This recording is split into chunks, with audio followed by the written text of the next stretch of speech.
எல்லாருக்கும் ஒரு பெரிய ஹாய். முக்கியமா ஃபிலிம் ரோல் ஃபேமிலிக்கு எல்லாரும் வந்துட்டீங்கல்ல. ஒரு த்ரில்லர் படம்னா கொரியா காரணங்கள மாதிரி வேற யாராலையும் எடுக்கவே முடியாது. ஸோ இன்னைக்கும் நம்ம ஒரு சவுத் கொரியன் மூவியை தான் பார்க்க போறோம். அதனால த்ரில்லர் ஃபேன்ஸ் எங்க இருந்தாலும் மேடைக்கு வந்துருங்க. ஜஸ்ட் இந்த படத்தோட ஒன்லைன் சொல்றேன், இந்த படம் எப்படி இருக்கும்னு நீங்களே யோசிச்சு பாருங்க. சவுத் கொரியால ஒரு சட்டமே இருக்கு. ஒரு கொலையோ இல்ல அன்சால்வ்டு கேஸ் ஒன்னு நடக்குது அப்படின்னா 15 வருஷத்துக்குள்ள அந்த கேஸை முடிச்சிடணும். ஒருவேளை 15 வருஷத்துக்கு மேல ஆயிடுச்சு அப்படின்னா அவ்வளவுதான், கேஸ் மொத்தமா க்ளோஸ் ஆயிடும். அதுக்கு மேல நம்ம கொலைகாரனை கண்டுபிடிச்சா கூட போலீஸ் அரெஸ்ட் பண்ண மாட்டாங்க. சோ இதே மாதிரி தான் ஒரு டிடெக்டிவ் ஒருத்தர் ஒரு குழந்தை காணும்னு சொல்லி அந்த கேஸ்ல அந்த குற்றவாளியை கண்டுபிடிக்க ட்ரை பண்றாரு. ஆனா 15 வருஷம் ஆயிடுச்சு, இன்னமும் அவங்களால கண்டுபிடிக்க முடியல. இன்னும் 7 நாள் தான் இருக்கு, அதுக்குள்ள அந்த குற்றவாளியை கண்டுபிடிக்கணும். அப்படி இல்லைன்னா இந்த கேஸ் மொத்தமா க்ளோஸ் ஆயிடும். சோ டிடெக்டிவும் அந்த காணாம போன பொண்ணுடைய அம்மாவும் சேர்ந்து அந்த குற்றவாளியை கண்டுபிடிச்சாங்களா இல்லையான்றது தான் இந்த படத்துடைய முழு கதையே. சோ ஒன்லைனே இவ்வளவு சூப்பரா இருக்குன்னா அப்ப கதை எப்படி இருக்கும்? அதோட கிளைமேக்ஸ்ல மரணபங்கமான ஒரு ட்விஸ்டோட இன்னைக்கு நம்ம பார்க்க போற படம் தான் ஒரு சவுத் கொரியன் இன்வெஸ்டிகேஷன் த்ரில்லர் மூவியா ரிலீஸ் ஆன மாண்டேஜ்ன்ற படத்தை பத்தி தான் பார்க்க போறோம். அதோட நீங்க பார்த்துக்கிட்டு இருக்கிறது ஃபிலிம் ரோல். யாரெல்லாம் சப்ஸ்கிரைப் பண்ணலையோ மறக்காம சப்ஸ்கிரைப் பண்ணி உங்க சப்போர்ட்டை கொடுங்க. அப்புறம் என்னப்பா, வாங்க கதைக்குள்ள போகலாம்.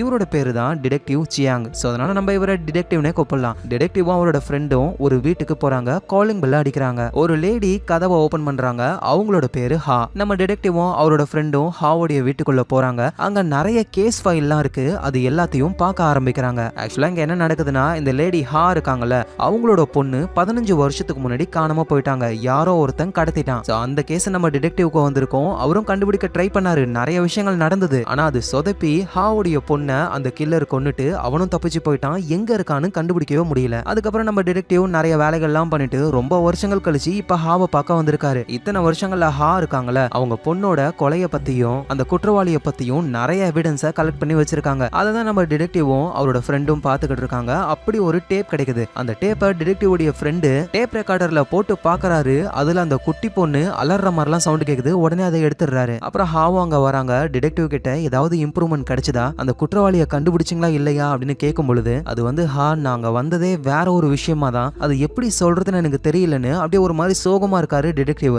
உடனே டிடெக்டிவ் உடைய ஃப்ரெண்டு எக்ஸ்பிளைன் பண்ண ஆரம்பிக்கிறாரு. அது வந்து, மேடம் ஹா, நாங்க எதுக்காக வந்தோம் அப்படின்னா, உங்க பொண்ணோட கேஸ் இன்வெஸ்டிகேஷன் ஆரம்பிச்சு இன்னும் ஒரு வாரத்துல 15 வருஷம் ஆக போகுது. நம்ம நாட்டுல ஒரு சட்டம் இருக்கு, ஒரு கிரிமினல் கேஸ் 15 வருஷமா சால்வ் பண்ணாம இருந்ததுன்னா அந்த கேஸை ஃபோர்ஸ்ஃபுல்லா க்ளோஸ் பண்ணிடுவாங்க. அதுக்கப்புறமா குற்றவாளியை நம்ம கிட்ட கிடைச்சாலும் அவனை எதுவும் அரெஸ்ட் பண்ணவே முடியாது. இதை கேட்டு ஹாவும் ரொம்ப ஷாக் ஆகுறாங்க. என்ன சொல்லிக்கிட்டு இருக்கீங்க நீங்க? ஆமா ஹா, நமக்கு ஏதாவது ஒரு எவிடன்ஸ் வேணும். எவிடன்ஸ் தானே, என்கிட்ட எவ்வளவு இருக்குன்னு தெரியுமான்னு அவங்க கலெக்ட் பண்ணி வச்சிருக்கிற எல்லாத்தையும் கீழே போட்டு கொட்டுறாங்க. ஆனா இந்த எவிடன்ஸை வச்சுக்கிட்டு இவர் தான் தப்பு பண்ணாருன்னு யாரையும் நம்மளால அரெஸ்ட் பண்ணவே முடியாது. அந்த மாதிரி எவிடன்ஸ் தான் இது எல்லாமே. இதுக்கு மேல எங்களால எதுவும் பண்ண முடியாது அப்படின்னு டிடெக்டிவும் அவருடைய ஃப்ரெண்டும் அங்க இருந்து வந்துடுறாங்க. அவங்க கொஞ்சம் தூரம் போன உடனே பின்னாடி ஹா வந்து, டிடெக்டிவ் சியாங் ப்ளீஸ் ஏதாவது ஒண்ணு பண்ணுங்க. என்னோட பொண்ணை கடத்தி கொலை பண்ண அந்த கில்லரை நீங்க கண்டுபிடிப்பீங்கன்னு எனக்கு ப்ராமிஸ் பண்ணீங்க, மறந்துட்டீங்களா? ப்ளீஸ் இதுக்கு இப்படி ஒரு முடிவை கொடுத்துறாதீங்கன்னு அவங்க கெஞ்சுறாங்க. இதை கேட்ட நம்ம டிடெக்டிவும் ரொம்ப கஷ்டப்படுறாரு. அவருக்கும் அந்த குற்றவாளியை கண்டுபிடிக்கணும்னு ஆசை தான். ஆனா எந்த ஒரு எவிடன்ஸும் இல்லாததுனால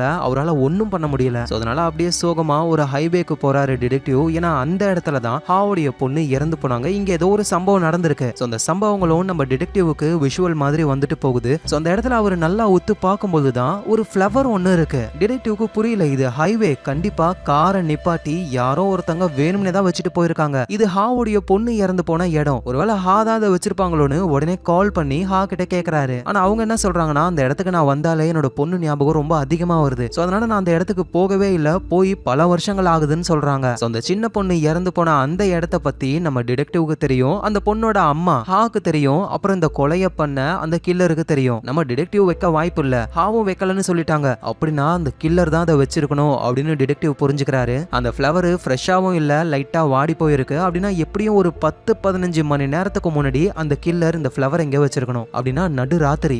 என்ன பண்ணலான்னு யோசிச்சுக்கிட்டே டிடெக்டிவ் பார்க்கும்போது தான் அந்த இடத்துலயே ஒரு சிசிடிவி கேமரா இருக்கு. அப்படின்னா கண்டிப்பா கில்லர் இந்த கேமரால மாட்டிருக்க வாய்ப்பு இருக்குன்னு உடனே டிபார்ட்மெண்ட்டுக்கு போயிட்டு சிசிடிவி ஃபுட்டேஜ் எல்லாம் ஒரு செக் பண்ண ஆரம்பிக்கிறாரு. இவர் நினைச்ச மாதிரியே நடு ராத்திரி 1:15 மணிக்கு அந்த கில்லர் காட்டு வழியா ஹைவேக்குள்ள வந்து அந்த பொண்ணு இறந்து போன இடத்துல ஃப்ளவரை வச்சுட்டு திரும்ப அந்த காட்டு வழியாவே போறாரு. போறதுக்கு முன்னாடி அந்த கேமராவையும் பார்த்துட்டு போறாரு. போறாரு. ஆனா அந்த கில்லரோட முகம் தெளிவா தெரியல. சோ அந்த இடத்துல கேமரா இருக்குன்னு தெரிஞ்சும் கில்லர் வேணும்னே வந்து ஃப்ளவரை வச்சுட்டு போயிருக்கான். சோ முடிஞ்சா என்ன கண்டுபிடிச்சு பாருங்க அப்படின்னு சவால் விடுறான்னு டிடெக்டிவும் இத பர்சனலா எடுத்துக்கிட்டு அந்த கில்லரை கண்டுபிடிச்சே ஆகணும்னு களத்துல இறங்குறாரு. ஃபர்ஸ்ட் அந்த கில்லர் ஹைவே ரோட்ல காட்டு வழியா தான் வராரு. சோ அப்படின்னா காட்டுக்குள்ளதான் ஏதோ ஒரு ஸ்பாட்ல அவனோட காரை நிப்பாட்டி இருக்கணும் அப்படின்னு புரிஞ்சுக்கிட்டு நம்ம டிடெக்டிவும் அவரோட ஃப்ரெண்டும் நைட் டைம்ல தேட ஆரம்பிக்கிறாங்க. ஒரு வழியா ஒரு காரோட டயர் தடத்தை கண்டுபிடிக்கிறாங்க. சோ இது ஒரு நல்ல எவிடன்ஸ்னு அதை நோட் பண்ணிக்கிட்டு நம்ம டிடெக்டிவும் அந்த கில்லர் எப்படி போயிருப்பான் அப்படின்னு கெஸ் பண்ணவும் ஆரம்பிக்கிறாரு. காரை இந்த இடத்துல நிப்பாட்டி இருக்கான். அப்படியே நடந்து வந்து ஹைவேல ஃப்ளவரை வச்சுட்டு திரும்பவும் கார் கிட்டேயே போயிட்டு இந்த வழியா திரும்பி போயிருக்க வாய்ப்பு இருக்கு. ஏன்னா அந்த பக்கம் தான் சிசிடிவி கேமரான்னு எதுவுமே கிடையாது. அது ஒரு பிளைண்ட் ஸ்பாட். உடனே டிடெக்டிவோட ஃப்ரெண்டும் அதான் பிளைண்ட் ஸ்பாட்னு சொல்றீங்க, சிசிடிவி கேமராவும் இல்ல, எப்படி அவனை கண்டுபிடிக்கிறது? கரெக்டா அந்த கில்லர் ஒன்னே காலுக்கு ஃப்ளவரை வச்சுட்டு அப்படியே இங்க இருந்து நடந்து போய் கார் எடுத்துக்கிட்டு அந்த பிளைண்ட் ஸ்பாட்டுக்கு போற டைம் எப்படி பார்த்தாலும் ஒரு 1:45 இருந்து 1:55 தான் இருக்கும். சோ இந்த டைம்ல அந்த பிளைண்ட் ஸ்பாட் ரோடு வழியா என்னென்ன கார்லாம் போச்சு, அதுவும் முக்கியமா கார்லயே கேமரா வச்சிருப்பாங்கல்ல, டேஷ் கேம், அந்த மாதிரி கார்ஸ்லாம் என்னென்னு கண்டுபிடிச்சா கண்டிப்பா அந்த கில்லர் இந்த டேஷ் கேம் இருக்கிற காருக்கு ஆப்போசிட்ல போயிருக்கணும். அப்படின்னா அந்த கேமரால மாட்டிருப்பான், நம்பர் பிளேட்டும் நமக்கு கிடைச்சிரும். சோ இப்படின்னு ஒரு பக்காவான ஐடியாவை போடுறாரு. சோ அதே மாதிரி தேட ஆரம்பிக்கிறாங்க. எந்தெந்த கார்லாம் போச்சு, முக்கியமா டேஷ் கேம் இருக்கிறதுன்னு தேடும் பொழுது ஒரு கார் மாட்டுது. சோ அந்த காரோடைய டேஷ் கேமராவை செக் பண்ணி பாக்குறாங்க. அந்த ஃபுட்டேஜ் அப்படியே பார்த்துக்கிட்டு இருக்கும்போது கரெக்டா 1:53க்கு ஒரு பிளாக் கலர் கார் ஒன்னு கிராஸ் ஆகி போகுது. அதோட அந்த காருக்கு லைசென்ஸ் பிளேட் நம்பரே கிடையாது. கண்டிப்பா அது அந்த கில்லருடைய கார் தான் அப்படின்னு புரிஞ்சுக்கிறாங்க. புரிஞ்சுக்கிட்டு என்ன பிரயோஜனம், அதான் நம்பரே கிடையாது, இனிமே ட்ராக் பண்ணவே முடியாது. ஏன்னா இதுக்கப்புறம் அந்த கில்லர் எந்த வழியா வேணாலும் போயிருக்கலாம். டிடெக்டிவும் என்ன பண்ணலாம்னு யோசிக்கிறாரு. அகைன் அந்த டேஷ் கேம் வீடியோவை போட்டு பார்க்கும் பொழுது லைசென்ஸ் பிளேட் நம்பர் தான் இல்ல, ஆனா அந்த காரோடைய விண்ட்ஷீல்ட்ல ஏதோ ஒரு ஸ்டிக்கர் ஒட்டி இருக்காங்க. சோ அந்த ஸ்டிக்கரை வச்சு நம்ம ட்ராக் பண்ணலாம்னு தேடுறாரு. ஆனா எத்தனை காரை அவரால் தேட முடியும் அந்த மாதிரி. ஆனா அப்பதான் ஒரு நாள் நம்ம டிடெக்டிவ் கண்ணு முன்னாடி அவரு பார்த்தா அதே மாதிரி ஒரு பிளாக் கலர் கார் ஒன்னு இருக்கு. ஆனா இப்ப அந்த கார்ல லைசென்ஸ் பிளேட் நம்பர் இருக்கு. ஆல்ரெடி இவங்க டயர் தடத்தெல்லாம் ட்ரேஸ் பண்ணி வச்சிருப்பாங்கல்ல, அதோட வச்சு மேட்ச் பண்ணி பார்க்கும்பொழுது டயரும் மேட்ச் ஆகுது. அதோட விண்ட்ஷீல்ட்ல அதே மாதிரி ஸ்டிக்கரும் இருக்கு. சோ கண்டிப்பா இதுதான் கில்லரோட கார்னு அவரு புரிஞ்சுக்கிறாரு. சோ கார் இங்க இருக்குன்னா கண்டிப்பா அவனும் இங்க பக்கத்துல தான் இருக்கணும்னு தேடி பார்க்கும் பொழுது கொடைய வச்சுக்கிட்டு ஒரு பர்சன் தூரத்துல நிக்கிறாரு. அவரு நம்ம டிடெக்டிவை பார்த்துட்டு அப்படியே அங்க இருந்து போக ஆரம்பிக்கிறாரு. அவன் தான் கில்லர்னு பின்னாடியே நம்ம டிடெக்டிவும் ஃபாலோ பண்ணி போறாரு. அந்த நேரத்துல மழை வேற பெஞ்சுக்கிட்டு இருக்கா. சோ மக்கள் எல்லாருமே கொடைய பிடிச்சிட்டு போறாங்க. அதனால டிடெக்டிவால கில்லரை சரியா ஐடென்டிஃபை பண்ணி தரத்த முடியல. ஆனா எப்படியோ அந்த கில்லரை பிடிக்கிற ரேஞ்சுக்கு போறாரு. கில்லரும் வேகமா அங்க இருந்து ஓடி போக கூட்டத்தோட கூட்டமா எஸ்கேப் ஆயிடுறாரு. கண்டிப்பா அவன் இங்க இருக்கிற ஏதோ ஒரு ஸ்டோர்ல தான் ஒளிஞ்சிருக்கணும்னு ஒவ்வொரு ஸ்டோரா டிடெக்டிவ் போய் பார்க்கும் பொழுது ஒரு ரெஸ்டாரண்ட்ல ஈரமான ஒரு குடம் இருக்கு. அதுக்கு பக்கத்துலயே ஒருத்தர் பேப்பரை படிச்சுக்கிட்டு இருக்காரு, முகத்தை மறைச்சுக்கிட்டு. சோ டிடெக்டிவ்க்கும் டவுட் வருது. அவரும் மெதுவா போயிட்டு அந்த கில்லரோட முகத்தை பார்க்கலான்னு ட்ரை பண்ணா அங்க இருக்கிற சப்ளையர் லேடி எல்லாம் தள்ளி விட்டுட்டு அந்த கில்லர் அங்க இருந்து எஸ்கேப் ஆகி ஓடுறான். அப்படி ஓடும் பொழுது நம்ம ஹா இருக்காங்கல்ல, அவங்களையும் இடிச்சு தள்ளி விட்டு போக சோ டிடெக்டிவும் ஓடுறத பார்த்துட்டு நம்ம கில்லரை தான் சேஸ் பண்ணிக்கிட்டு இருக்காரு டிடெக்டிவ் அப்படின்னு அவங்களும் புரிஞ்சுக்கிறாங்க. சோ ஒரு வேகமா அந்த கில்லரை பிடிக்கிறதுக்குள்ளேயே கில்லர் அவனோட காரை எடுத்துக்கிட்டே அங்க இருந்து எஸ்கேப் ஆகி போயிடுறான். அவ்வளவுதான், இதுக்கு மேல இவங்களால எதுவும் பண்ண முடியாது. ஏன்னா டைம் முடிஞ்சிருச்சு, 15 வருஷம் ஆயிடுச்சு. அதுக்கு அந்த லேடி ஹாவும் இன்னும் ஆகல, இன்னும் 2 மணி நேரம் இருக்கு. அதுக்குள்ள லைசென்ஸ் பிளேட் நம்பரை வச்சு அவனை பிடிச்சிடலாம்ல. அதுக்கெல்லாம் வாய்ப்பே இல்ல ஹா, ஏன்னா அந்த லைசென்ஸ் பிளேட் நம்பர் ஃபேக் ஆனது. 2 மணி நேரத்துல நம்மளால ஒன்னும் பண்ண முடியாது, அவ்வளவுதான், இந்த கேஸ் முடிஞ்சிருச்சுன்னு அவர் சொல்றாரு. சோ இதை கேட்டா ஹாவும் ரொம்ப கஷ்டப்படுறாங்க. சோ கேஸ் ஒரு முடிவுக்கு வந்ததுனால நம்ம டிடெக்டிவ் இருக்கிற எல்லா எவிடன்ஸையும் எரிக்க ஆரம்பிக்கிறாரு. அந்த கில்லர் பார்க்க எப்படி இருப்பான் அப்படின்ற ஒரு டிராயிங் போட்டோவும் இருக்கு, அந்த போட்டோவையும் எரிக்க ஆரம்பிக்கிறாரு. அது கொஞ்சம் கொஞ்சமா எரிஞ்சுக்கிட்டு இருக்கு. அப்பதான் ஹா கிட்ட இருந்து ஒரு வாய்ஸ் மெசேஜ் வருது. இவரும் அது என்னன்னு கேட்கும் பொழுதுதான், எனக்கு சந்தேகப்படுற சில பேருடைய நேம் லிஸ்ட் எல்லாம் நான் கொடுக்குறேன், அவங்களோட இன்ஃபர்மேஷன் மட்டும் எனக்கு கொடுங்க, அந்த கில்லரை நம்ம கண்டுபிடிச்சிடலாம் அப்படின்னு சொல்றாங்க. ஆனா இதுக்கு மேல என்ன பண்ணாலும் வேஸ்ட் அப்படின்னு டிடெக்டிவ் எதுவுமே பண்ணாம இதை விட்டுறாரு. அந்த எவிடன்ஸும் எரிஞ்சுக்கிட்டு இருக்கு. நல்ல வேலையா மழை பெஞ்சி அந்த கில்லருடைய அந்த டிராயிங் போட்டோ இருக்குல்ல, அது முழுசா எரியாம பாதிலேயே அணைஞ்சிருது. சோ அடுத்த நாள் ஆகுது. அந்த கில்லர் இப்ப ஒரு குட்டி பையனை ஃபாலோ பண்ண ஆரம்பிக்கிறாரு. அடுத்த டார்கெட் அந்த குட்டி பையன் தான். அந்த பையனும் நடந்து போய்கிட்டு இருக்கான், பின்னாடியே ஃபாலோ பண்றாரு. சடனா அந்த பையன் திரும்பி பார்த்த உடனே ஷூலேஸை சரி பண்ற மாதிரி ஒரு சீனை போடுறாரு கில்லரு. அந்த குட்டி பையனுக்கும் டவுட் வந்து அம்மானு கத்திக்கிட்டே வேகமா ஓடுறான். பின்னாடியே கில்லரும் பிடிக்க ட்ரை பண்றாரு. ஆனா அதுக்குள்ள அந்த பையன் எஸ்கேப் ஆகி வீட்டுக்கு போயிடுறான். சோ கில்லரால அந்த பையனை கடத்த முடியல. அகைன் அந்த பையனை அவரு கடத்த ட்ரை பண்ண மாட்டாரு, ஏன்னா ட்ரை பண்ணா இவர் மாட்டிப்பாரு. சோ அதனால வேற டார்கெட்டுக்காக வேற ஒரு குழந்தைய கடத்த ரெடி ஆகுறாரு. ஒரு வயசான ஒருத்தர், அவரை நம்ம தாத்தான்னு கூப்பிடலாம். அவரோட பேத்தி கூட ஜாலியா டைம் ஸ்பெண்ட் பண்ணிக்கிட்டு இருக்கும்போது வீட்டுக்குள்ள இருந்து போன் ரிங் அடிக்கிற சவுண்ட் கேக்குது. சோ தாத்தாவும் வீட்டுக்குள்ள போயிட்டு போன் எடுக்கலான்னு போறாரு, காலு கட் ஆயிடுது. சோ திரும்ப பேத்தி கிட்ட வரலான்னு பார்த்தா அகைன் போன் ரிங் அடிக்குது. திரும்ப போய் எடுக்கிறாரு, திரும்பவும் கட் ஆயிடுது. சோ இவனோ பிராங்க் பண்றான் போல அப்படின்னு சொல்லி வெளியே வந்து பார்த்தா அவரோட பேத்தி பேத்திய காணோம். சோ இத பண்ணது நம்ம கில்லர் தான். தாத்தாவும் இந்த விஷயத்த போலீஸ் கிட்ட சொல்ல போலீஸும் கேமராவெல்லாம் ஃபிக்ஸ் பண்ணி தாத்தாவுடைய வீட்டுக்குள்ளேயே சீக்ரெட்டா இருக்காங்க. ஏன்னா எப்படியா இருந்தாலும் அந்த கில்லர் தாத்தாவுக்கு கால் பண்ணி இது வேணும் அப்படின்னு டிமாண்ட் பண்ணுவான். சோ அதுக்காக வெயிட் பண்ணிக்கிட்டு இருக்காங்க. அதே மாதிரி தாத்தாவும் அப்படியே கேஷுவலா நடந்து போறாராம் பார்க் கிட்ட. அப்ப கில்லர் கிட்ட இருந்து போன் வருது. ஆனா அவரோட மொபைல் போனுக்கு ரிங் அடிக்கல. அந்த இடத்துலயே ஒரு போன் இருக்கு, அதுல ரிங் அடிக்குது. தாத்தாவும் எடுத்து பேசுறாரு. அதுல அவரோட பேத்தி அலறாங்க. உடனே தாத்தாவும் சைகை காட்டுறாரு போலீஸ்க்கு. அதை சிசிடிவி கேமரா வழியா போலீஸும் பார்த்து எனக்கு தெரிஞ்ச அந்த கில்லர் தாத்தாவுக்கு பக்கத்துல இருந்து தான் கால் பண்ணணும். இப்ப நம்ம போனோம் அப்படின்னா போலீஸ்க்கு இந்த விஷயம் தெரியும் அப்படின்னு கில்லருக்கு தெரிஞ்சிரும். குழந்தைய கண்டுபிடிக்கிறது ரொம்ப கஷ்டமா இருக்கும். அதனால நம்ம ரியாக்ட் பண்ணாம இங்கேயே இருக்கலாம்னு முடிவெடுக்கிறாங்க. சோ தாத்தாவும் அவரோட பேத்தி அலற சவுண்ட போன்ல கேட்டுக்கிட்டு இருக்காரு. அதுக்கப்புறமா கில்லரும் பேசுறாரு. உன்னோட பேத்தி என்கிட்ட தான் இருக்கா அப்படின்னு சொல்ல தாத்தாவும் ஷாக் ஆகுறாரு. இந்த நேரத்துல வீட்டுல இருக்கிற தாத்தாவுடைய பொண்ணு அவங்களுக்கு கில்லர் கிட்ட இருந்து கால் வருது. அது எல்லாத்தையுமே பக்கத்திலே இருந்து போலீஸ் ட்ரேஸ் பண்ண ஆரம்பிக்கிறாங்க. ப்ளீஸ் என்னோட பொண்ணை விட்டுடு அப்படின்னு சொல்லி அவங்க கெஞ்சுறாங்க. ஆனா கில்லரு எனக்கு தேவையானது கிடைச்சதுக்கு அப்புறம் உன் பொண்ணை நானே விட்டுருவேன். ஆனா அதுக்கு முன்னாடி போலீஸ் கிட்ட ஏதாவது ஒரு வார்த்தை சொன்ன அவ்வளவுதான், இவளை இங்கேயே போட்டு தள்ளிடுவேன். இல்ல நான் போலீஸ் கிட்ட எல்லாம் போக மாட்டேன்னு தாத்தாவுடைய பொண்ணு சொல்றாங்க. ஆனா உண்மையிலேயே அவங்கள சுத்தி நிறைய போலீஸ் இருக்காங்க. கில்லர் எங்க இருந்து பேசுறாருன்னு லொகேஷனை ட்ராக் பண்ணிக்கிட்டு இருக்காங்க. சரி ஓகே, எனக்கு ஒரு $50,000 வேணும், அதை கொடுத்துட்டீங்கன்னா உங்க பொண்ணை விட்டுருவேன் அப்படின்னு கில்லர் சொல்லும் பொழுது அங்க ஒரு போலீஸ் ஆபீசருடைய செல்போனு கீழே விழுந்து சவுண்ட் போட்டுடுது. இதை கேட்ட அந்த கில்லரும் உடனே அங்க இருந்து எஸ்கேப் ஆக ஆரம்பிக்கிறாரு. ஐயோ நம்ம பொண்ணு அந்த கில்லர் ஏதாவது பண்ணிடுவானோ அப்படின்னு தாத்தாவுடைய பொண்ணு இருக்காங்கல்ல, அவங்க மயங்கி கீழே விழுந்துடுறாங்க. அப்புறம் தான் போலீஸ்க்குலாம் தெரிய வருது அவங்க ஒரு ஹார்ட் பேஷண்ட் போல ஆபரேஷன் பண்ணி வச்சிருக்காங்க. சோ தாத்தாவுடைய வீட்டுல இருக்கிற போலீஸ்லாம் வெளியே போயிட்டு தாத்தாவை பார்க்கலான்னு பார்த்தா அந்த தாத்தா எங்க போனாருன்னு தெரியல, போன் மட்டும் கிடக்குது. அதோட இவங்க லொகேஷனையும் ட்ராக் பண்ணிட்டாங்க. பக்கத்துல இருக்கிற ஒரு டெலிபோன் பூத்ல இருந்து தான் கில்லர் கால் பண்ணிருக்கானு. வேகமா அவங்க பூத்துக்கு போறாங்க. ஆனா அதுக்குள்ளேயே கில்லர் எஸ்கேப் ஆகி போயிட்டான். ஆனா அந்த பூத்துக்குள்ள ஒரு சிகரெட் துண்டு இருக்கு, அதை எவிடன்ஸ்னு எடுத்து வச்சுக்கிறாங்க. இப்ப கதை அப்படியே கொஞ்சம் பாஸ்டுக்கு போகுது. எங்கன்னா நம்ம டிடெக்டிவ் வந்துட்டு அந்த லேடி ஹா கிட்ட சொல்லுவார்ல, அவ்வளவுதான் கேஸ் முடிஞ்சு போச்சு, இதோட எதுவும் பண்ண முடியாது அப்படின்னு. அதுக்கு அடுத்த நாள் நம்ம ஹா என்ன பண்றாங்கன்னா அந்த கில்லர் ஒரு ரெஸ்டாரண்ட்ல இருந்து தானே தப்பிச்சு போனாரு, அந்த ரெஸ்டாரண்ட்டுக்கு இவங்க போயிட்டு விசாரிக்க ஆரம்பிக்கிறாங்க. அந்த ரெஸ்டாரண்ட் ஓனரும் ஆமா மேடம், கொடைய எடுத்துக்கிட்டு ஒருத்தன் உள்ள வந்தான், ஆனா அவன் முகத்தெல்லாம் நான் தெளிவா பார்க்கல, சரி அவன் எங்க உட்காந்துக்கிட்டு இருந்தான் அப்படின்னு கேட்கும் பொழுது ஓனரும் அந்த இடத்த காட்டுறாரு. அங்க ஒரு கொடை இருக்கு. உடனே ஹா போயிட்டு அந்த கொடையை செக் பண்ணி பாக்குறாங்க. அதுல ஒரு பேங்கோட நேம் போட்டிருக்கு. உடனே அந்த பேங்குக்கு போயிட்டு இந்த மாதிரி கொடையெல்லாம் நீங்க யாருக்கு கொடுப்பீங்க அப்படின்னு கேட்கும் பொழுது மேடம் இந்த கொடையெல்லாம் நாங்க விஐபி கஸ்டமர்ஸ்க்கு மட்டும் தான் கொடுப்போமே, சரி அவங்களோட இன்ஃபர்மேஷன்லாம் எனக்கு கிடைக்குமா அப்படின்னு கேட்கறாங்க. ஐம் சாரி மேடம், கஸ்டமர்ஸோட பர்சனல் இன்ஃபர்மேஷனை கொடுக்கறது ரொம்ப இல்லீகலான ஒண்ணு, எங்களால முடியாதுன்னு அந்த எம்ப்ளாயி சொல்றாங்க. ஆனா காசு கொடுத்தா இந்த உலகத்துல கிடைக்காத ஒரு விஷயம்னு ஏதாவது இருக்கா என்ன? அதனால ஹாவோ அந்த எம்ப்ளாயிய தனியா மீட் பண்ணி லஞ்சத்தை கொடுத்து அதுக்கு பதிலா அந்த கொடையை யாருக்கெல்லாம் அந்த பேங்க் கொடுத்ததோ அவங்களுடைய இன்ஃபர்மேஷனை வாங்குறாங்க. சோ இப்போ நம்ம ஹா கிட்ட சில பேருடைய இன்ஃபர்மேஷன்லாம் இருக்கு. அந்த இன்ஃபர்மேஷனை பத்தி டிடெக்டிவ் கிட்ட சொல்லணும்னு கால் பண்றாங்க. அவர் எடுக்கல. அதுக்கப்புறமா இவங்க வாய்ஸ் மெசேஜ் அனுப்புறாங்க. நம்ம டிடெக்டிவும் அவ்வளவுதான் கேஸ் முடிஞ்சிருச்சுன்னு எல்லா எவிடன்ஸையும் எரிச்சுக்கிட்டு இருப்பார்ல, அப்பதான் அந்த வாய்ஸ் மெசேஜை அவரு பிளே பண்ணி கேட்பாரு. என்கிட்ட சில பேருடைய இன்ஃபர்மேஷன்லாம் இருக்கு, அவங்கள கொஞ்சம் விசாரிக்க முடியுமா அப்படின்ற மாதிரி கேட்டிருப்பாங்க.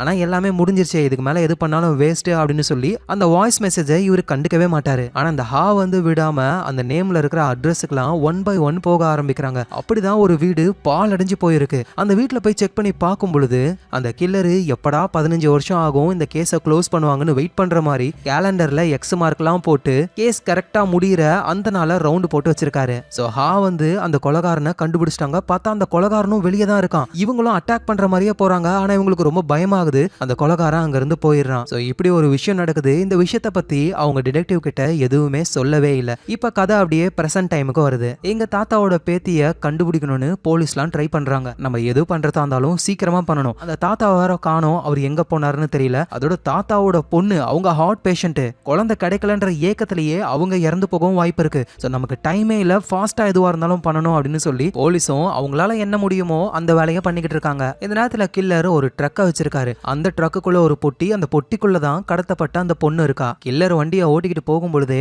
பக்கத்திலேயே போலீஸ் கார்லாம் வருது. ஆனா கில்லர் அப்படியே அழகா ஓட்டிக்கிட்டே இருக்காரு. சடனா அந்த பொட்டிக்குள்ள இருந்து அந்த பொண்ணு கத்துற சவுண்ட் கேக்குது. இந்த சவுண்டு போலீஸ் காதுல கேட்டிருப்பதோ அப்படின்னு உடனே அந்த கில்லரு வண்டிய ஆள் நடமாட்டம் இல்லாத இடத்துக்கு ஓடிட்டு போயிட்டு பொட்டியை திறக்கிறாரு. அந்த பொண்ணு தப்பிக்க ட்ரை பண்றா. ஆனா அந்த பொண்ணு அப்படியே பிடிச்சி வாயில டேப் போட்டு ஒழுங்கு மரியாதையா இதுலயே கடனு உள்ள தட்டி விட்டு அகைன் பொட்டியை க்ளோஸ் பண்ணிட்டு இந்த தடவை ஆள் நடமாட்டம் இல்லாத வழியாவே போக ட்ரை பண்றாரு. சோ இங்க தாத்தாவுடைய வீட்டுல போலீஸ் தாத்தாவுடைய பொண்ணு எல்லாம் வெயிட் பண்ணிக்கிட்டு இருக்காங்க, கில்லர் கால் பண்ணுவாரு அப்படின்னு சொல்லி. அதுக்கு ஏத்த மாதிரியே கில்லரும் கால் பண்றாரு. இவங்களும் பயந்து அட்டன் பண்றாங்க. என்ன பணத்தை ரெடி பண்ணிட்டியா? இங்க பாரு, உனக்கு எவ்வளவு பணம் வேணாலும் நான் தரேன். ஃபர்ஸ்ட் என்னோட பொண்ணு உயிரோட இருக்காளா, அவ நல்லா இருக்காளான்னு தெரிஞ்சுக்கணும். அவகிட்ட போனை கூட, போன்லாம் கொடுக்க முடியாது, உங்க வீட்டு வழியா இப்போ ஒரு குப்பை வண்டி வரும், அந்த வண்டியில போய் தேடி பாருங்க, உன் பொண்ணு எப்படி இருக்கான்னு தெரியும் அப்படின்னு அந்த கில்லர் சொல்லிட்டு காலை கட் பண்ண இங்க இந்த அம்மா பயந்து போறாங்க. ஐயோ என் பொண்ணு என்ன பண்ணானு தெரியலேன்னு வேகமா ரோட்டுக்கு வராங்க. அங்க ஒரு குப்பை வண்டி வருது. அந்த குப்பை வண்டியை நிப்பாட்டி அந்த குப்பையில இறங்கி தேட ஆரம்பிக்கிறாங்க. பார்த்தா இவங்களுக்கு ஒரு போட்டோ கிடைக்குது. அந்த கில்லர் இந்த அம்மாவோட குழந்தைய ஏதோ ஒரு வீட்டுல நிப்பாட்டி போட்டோ எடுத்திருக்கான். சோ அந்த போட்டோவை பார்த்துட்டு தான் இவங்களுக்கு நிம்மதியே. சோ போலீஸும் அந்த போட்டோகிராஃப்ல பேக் டிராப்ல என்ன இருக்கு அதை வச்சு அந்த கில்லர் எங்க இருக்கான்னு கண்டுபிடிக்க முடியுமான்னு செக் பண்ணும்போது தான் இதே மாதிரி கேஸ் 15 வருஷத்துக்கு முன்னாடி நடந்திருக்கு அப்படின்ற விஷயத்த போலீஸ் புரிஞ்சுக்கிறாங்க. அதனால நம்ம டிடெக்டிவ் கிட்ட வராங்க, நடந்த விஷயத்த சொல்ல ஆரம்பிக்கிறாங்க. இதை கேட்ட உடனே டிடெக்டிவும் ஷாக் ஆகுறாரு. ஏன்னா அந்த லேடி ஹா இருக்காங்கல்ல, அவங்களுக்கும் அதே மாதிரி தான் போன் கால் வரும். குப்பை வண்டியில அவங்க பொண்ணோட போட்டோ இருக்கும். சேம் டெக்னிக்கை ஃபாலோ பண்ணிருக்கான் அந்த கில்லரு. அப்படின்னா ஹாவோட பொண்ணை யாரு கடத்தினாங்களோ அதே கில்லர் தான் இப்ப இந்த பொண்ணை கடத்திருக்கான் அப்படின்னு புரிஞ்சுக்கிட்டு நல்ல வேளையா மழை வந்து எவிடன்ஸ் முழுசா எரிஞ்சு போகாம இருந்தது. அந்த எவிடன்ஸ்ல ஏதாவது கிடைக்குமான்னு தேடிக்கிட்டு இருக்காங்க. நம்ம டிடெக்டிவ் கூட இருக்கிற அந்த போலீஸும் பணத்தை வாங்கிக்கிட்டு அவன் அந்த குழந்தைய விட்டுருவானா, அதுக்கெல்லாம் வாய்ப்பே இல்லை, நாங்களும் அப்படிதான் நினைச்சோமே, ஆனா ஹாவுடைய குழந்தைய அவன் கொன்னுட்டான். உடனே அந்த போலீஸும் பணத்தை வேற கேட்டிருக்கான், எங்க வர சொல்லுவான்னு தெரியலையே அப்படின்னு அவர் சொல்லும் பொழுது டிடெக்டிவ் சொல்றாரு, 15 வருஷத்துக்கு முன்னாடி இதே மாதிரிதான் $50,000 கொண்டு வர சொன்னான். மதியம் டைம்ல ஒரு ரயில்வே ஸ்டேஷன்ல ஹாவும் அவங்க பொண்ணை காப்பாத்தணும்னு ஒரு பேக்ல பணத்தை கொண்டு போய் வச்சுட்டு அங்க இருந்து போயிட்டாங்க. ஆனா மாறு வேஷத்துல நாங்க சுத்தி அங்கதான் நின்னுகிட்டு இருந்தோமே, அப்போ ஒரு ட்ரெயின் வந்தது. அதுல இருந்து அந்த கில்லர் தான் வருவான்னு நினைச்சோம். ஆனா நிறைய பேர் மிலிட்டரி ஆபீசர்ஸ் வந்தாங்க. அவங்க கையில எல்லாம் பேக் இருந்தது. மொத்தமா வந்ததுனால எங்களால யாரையும் சரியா பார்க்க முடியல. அந்த கில்லரும் அந்த மிலிட்டரி ஆளுங்க மாதிரியே கூட வந்து பணம் இருக்கிற பேக் எடுத்துட்டு ஃபேக்கான பேக்கை வச்சுட்டு போயிட்டான். சோ அப்படின்னு டிடெக்டிவ் சொல்றாரு. அந்த போலீஸும் சார் ஆல்ரெடி இந்த விஷயத்த பண்ணிட்டான் அப்படின்னா எதுக்காக திரும்ப பண்ணணும், இன்னும் அவங்களுக்கு புரியல, என்ன உங்களால பிடிக்கவே முடியாது, முடிஞ்சா புடிச்சு பாருங்கன்னு நமக்கு சவால் விடுறான் அந்த கில்லரு. சோ அப்படின்னு டிடெக்டிவ் சொல்ற விஷயம் எல்லாத்தையுமே இங்க இருக்கிற போலீஸ் தாத்தாவுடைய வீட்டுல ஒரு பெரிய போலீஸ் இருக்காரு, அவர்கிட்ட அப்படியே சொல்ல கரெக்டா அப்பதான் காணாம போன பொண்ணுடைய அம்மாவுக்கு அந்த கில்லர் கிட்ட இருந்து கால் வருது. இன்னைக்கு மதியம் ஒரு $50,000 பணத்தை ஒரு பேக்ல போட்டு ரயில்வே ஸ்டேஷனுக்கு கொண்டு வந்து வச்சுட்டு போயிடு அப்படின்னு சொல்லிட்டு காலை கட் பண்ணிடுறாரு. இந்த டிடெக்டிவ் சொன்னதை அப்படியே அந்த கில்லர் சொல்றான்னு இந்த பெரிய போலீஸ் ஷாக்ல இருக்காரு. சோ அந்த கில்லருடைய பிளான் என்னன்னு இப்ப போலீஸ் எல்லாருக்குமே தெரியும். நம்ம டிடெக்டிவும் அவருடைய ஃப்ரெண்டும் அந்த அம்மா வந்து பணத்தை ரயில்வே ஸ்டேஷன்ல கொண்டு வந்து வைக்கிறாங்களா, அந்த ஸ்டேஷனுக்கு முன்னாடி ஸ்டாப்ல இருக்கிற அந்த ட்ரெயின்ல ஏறிடுறாங்க. ஏன்னா அந்த ட்ரெயின்ல தான் கண்டிப்பா அந்த கில்லர் இருக்கணும் அப்படின்னு சொல்லி தேட ஆரம்பிக்கிறாங்க. பார்த்தா இந்த தடவையும் ட்ரெயின்ல நிறைய மிலிட்டரி ஆளுங்க இருக்காங்க. இவங்க ஏதாவது ஒரு தப்பு பண்ணிட்டாங்க அப்படின்னா அந்த கில்லர் உசாராகி அவ்வளவுதான், மொத்த பிளானும் சொதப்பிக்கும். சோ 15 வருஷத்துக்கு முன்னாடி அந்த கில்லரு மிலிட்டரி ஆளுங்க கூடவா வந்து பணத்தை எடுத்துக்கிட்டு எந்த வழியா போயிருப்பான், கண்டிப்பா மெயின் டோரா இருக்க வாய்ப்பே கிடையாது, ட்ராக் வழியா தான் எஸ்கேப் ஆகி போயிருக்கணும்னு அந்த வழியா நம்ம டிடெக்டிவும் அவரோட ஃப்ரெண்டும் வெயிட் பண்றாங்க. அதே மாதிரி ஒரு மிலிட்டரி ஆளு கையில பணப்பைய எடுத்துக்கிட்டு எஸ்கேப் ஆகி ஓடுறாரு. சோ பின்னாடியே திறத்துக்கிட்டே போறாங்க இவங்க. அந்த கில்லரும் ஒரு பெரிய கேட் கிட்ட வந்துட்டாரு. பணத்தை தூக்கி அந்த கேட்டுக்கு அந்த பக்கம் தூக்கி விசிறி அடிக்கிறாரு. ஆனா பணம் இப்ப முக்கியம் கிடையாது, அந்த கில்லர் தான் முக்கியம்னு அந்த கில்லரை டிடெக்டிவும் அவரோட ஃப்ரெண்டும் பிடிச்சிடுறாங்க. யாரா அந்த கில்லர்னு பார்த்தா இவங்களுக்கு ஷாக்கு. பார்த்தா அது தாத்தா. யோ மிலிட்டரி நீ என்னையா இங்க அப்படின்னு தாத்தாவை அரெஸ்ட் பண்ணி அவரை கஸ்டடியில எடுத்து விசாரிக்க ஆரம்பிக்கிறாங்க. சோ தாத்தாவும் என்ன நடந்ததுன்னு சொல்றாரு. அந்த கில்லர் கிட்ட இருந்து எனக்கு ஒரு போன் கால் வந்தது, என்னோட பேத்தி அவங்கிட்ட தான் இருக்கா அப்படின்னு சொன்னான். அவன் போலீஸ்க்கு நான் சிக்னலும் கொடுத்தேன், ஆனா போலீஸ் வரவே இல்லை. சோ அதனால அந்த கில்லர் என்ன ஒரு இடத்துக்கு வர சொன்னா நானும் அந்த இடத்துக்கு போனேன். காட்டுக்குள்ள ஒரு ஷெட் ஒண்ணு இருந்தது. அந்த ஷெட்டுக்குள்ள நான் போன உடனே டக்குன்னு யாரோ அந்த ஷெட்டை க்ளோஸ் பண்ணிட்டாங்க. நானும் அங்க இருந்து தப்பிக்க ட்ரை பண்ண, என்னால முடியல. ரொம்ப நேரம் கழிச்சு அந்த ஷெட் ஓபன் ஆச்சு. நானும் என் காருக்கு வந்தேன். அங்க ஒரு லெட்டர் இருந்தது, என் பேத்தியை காப்பாத்தணும் அப்படின்னா ரயில்வே ஸ்டேஷன்ல இருக்கிற பணத்தை நான் கொண்டு வரணும்னு. சோ அதுக்காக தான் மிலிட்டரி ஆள் மாதிரி ட்ரெஸ்ஸை போட்டுக்கிட்டு ரயில்வே ஸ்டேஷன்ல வந்து பணத்தையும் ஆட்டையை போட்டு கேட்டுக்கு வெளியே தூக்கி போட்டேன் இப்படின்னு நடந்த உண்மை எல்லாத்தையும் சொல்றாரு. ஆனா போலீஸ் ஆபீசர்ஸ் யாரும் நம்புற மாதிரியே இல்ல. ஏன்னா எவிடன்ஸா ஒரு சிகரெட் அவங்க கலெக்ட் பண்ணிருப்பாங்க.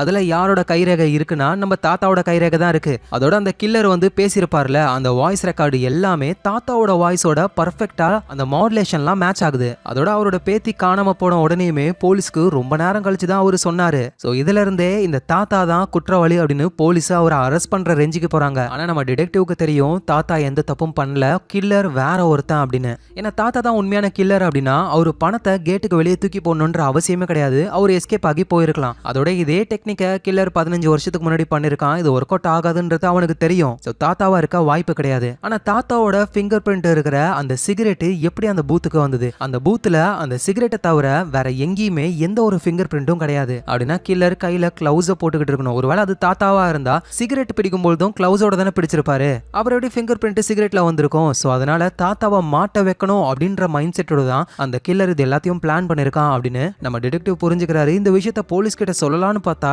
யாருமே கேட்கற மாதிரி இல்ல. ஏன்னா இருக்கிற எல்லா எவிடன்ஸும் தாத்தாவுக்கு ஆப்போசிட்டா தான் இருக்கு. அந்த குப்பை வண்டியில இருந்து காணாம காணாம போன பொண்ணுடைய போட்டோ எடுப்பாங்கல்ல, அந்த போட்டோவுடைய பேக்டிராப் எங்கன்னா தாத்தாவுடைய பழைய வீடு ஒண்ணு. சோ அங்க வச்சுதான் அந்த போட்டோவை எடுத்திருக்கணும், தாத்தா தான் அதை பண்ணிருப்பாரு அப்படின்னு சொல்றாங்க. அதோட காணாம போன பொண்ணும் திரும்ப கிடைக்கவே இல்ல.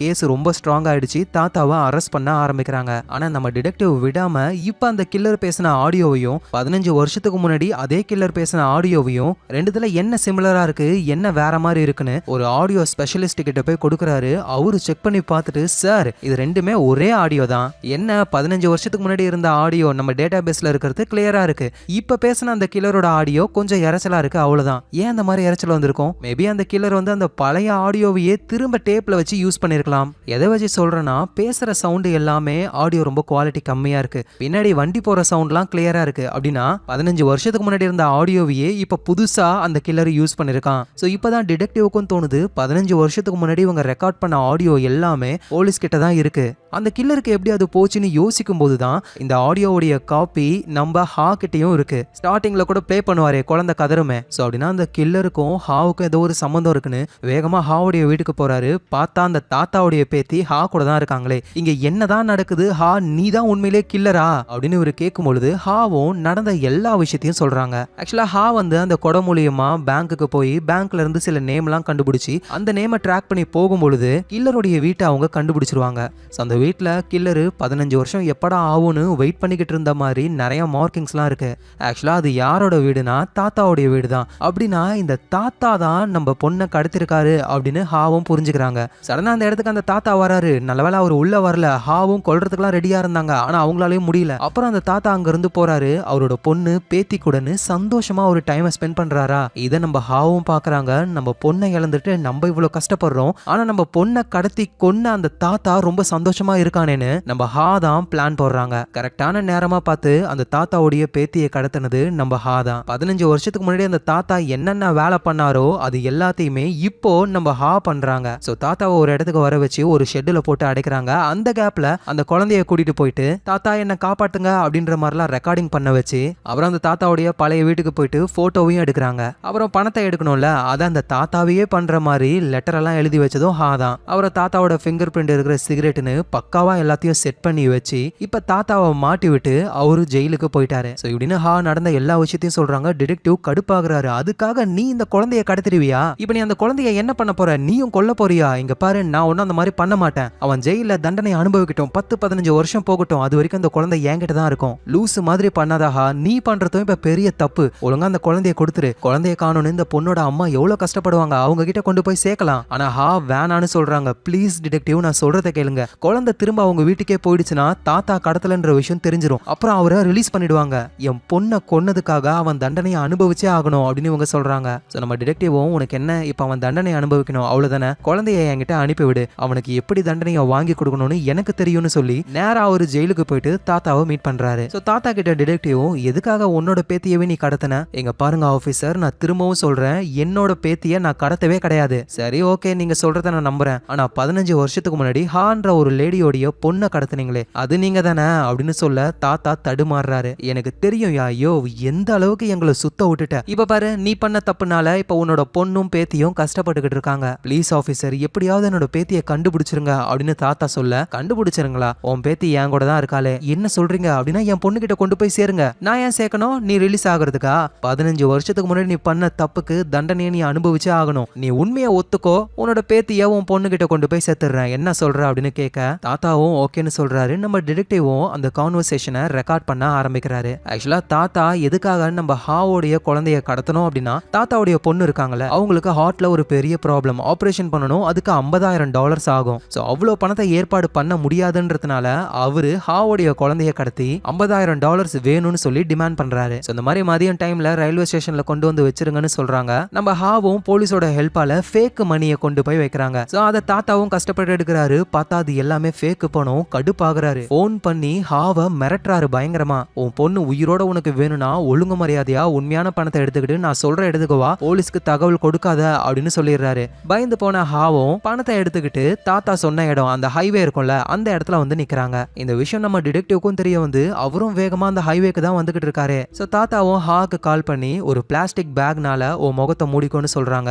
சோ ஹாவும் முகத்தை மூடிக்கிட்டு அங்கேயே வெயிட் பண்றாங்க. சோ அந்த ஹைவேல காட்டு வழி ஒண்ணு இருக்கும். அந்த இடத்துல தாத்தா காரை நிப்பாட்டுறாரு. ஹாவோட ஹாவோடைய பொண்ணை கூட்டிட்டு வரலான்னு ட்ரை பண்ணும் பொழுது அந்த பொண்ணு தாத்தாவை அட்டாக் பண்ணிட்டு அங்கிருந்து வேகமா தப்பிச்சு போக ட்ரை பண்றா. தாத்தாவும் பொண்ணை பிடிக்க ட்ரை பண்றாரு. இவங்க அந்த ஹைவேக்கு பக்கத்துல இருக்கிற ஒரு பெரிய மலையில ஓடிக்கிட்டு இருக்காங்க 2 பேரும். அப்ப தெரியாதனமா அந்த பொண்ணு மேல இருந்து கீழே விழுந்துடுறா. சோ கீழே விழுந்து அந்த பொண்ணு இறந்து போயிடுறா. அந்த வழியா வந்த நம்ம டிடெக்டிவ் அவரோட காரும் கிராஷ் ஆகி அவரும் கீழே விழுந்துடுறாரு. அப்புறம் ஹாவும் இறந்து போனா அவங்க பொண்ணை பார்த்து பக்கத்துல போயிட்டு ரொம்ப கஷ்டப்பட்டு அழறாங்க.